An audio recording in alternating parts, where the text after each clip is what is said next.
ngërëm lañ leen di wax saa su nekk rek ñi safoo site internet di Buzz M TV Sénégal bu leen fàtte di abonné di bës cloche de notification yi ngir dara bañ leen a raw ci seen i xibaar. jaajëfal nañu leen bu baax ci ànd bi ak topp bi nga xamante ne rek yéen a ñu koy topp ci site internet bi di Buzz M TV Sénégal li gën a fës ci bopp xabaar yi nag dañu koy doo rek Cheikh Yérim Seck ak bërëbam bi ñu dippee nag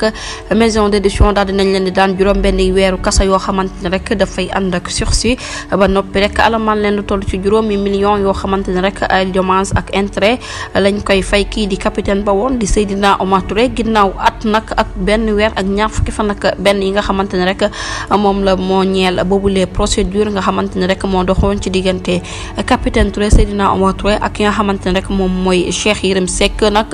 mbir mu nu mel daal nañ ko àtte niki tey jii boobulee tribunal daal dinay jox dëgg kii di capitaine ba woon di Seydina Omar Touré daal na Cheikh Yérim Seck nag juróom benn weeri kaso ba noppi rek alamaan ko ci lu toll ci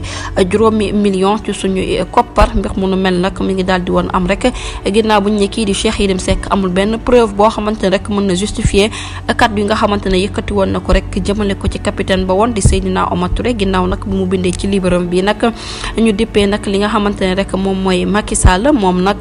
dafa am ay kàddu yoo xamante ne rek da ko yëkkati woon jagleel ko capitaine ba woon di Seydina Omar Touré waaye nag mbir mu nu mel daal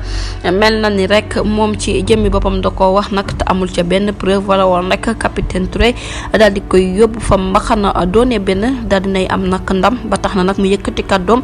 jaarale ko ci ab message moom capitaine ba woon di Seydina Omar Touré ne nag ma ngay xamle opinion nationale beeg internationale yëpp nag ci li nga xamante ne rek moom la doon topp foofa ca tribunal grande instance bu Dakar daal dina cay am ndam ndax nag mbir mu nu mel leçon bu mag la rek ci ñenn ñi nga xamante ne rek dañuy yëkkati seen kàddu nag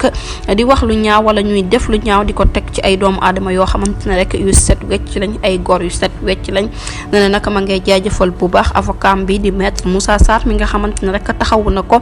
jàppale na ko nag ci yëf yi ba mu dal ci am ndam bu set wecc ci diirub ñetti at daanaka boobu ak léegi rek yëf yi noonu la mel mu nekk kaddu yoo xamante ne rek daal dina ko yëkkati nag di jaajëfal opinion publique bi ak internationale bi yëpp jërë ngeen jëf ci teewlu bi bu leen fàtte abonné bés cloche de notification ngir mun am yeneen i xibaar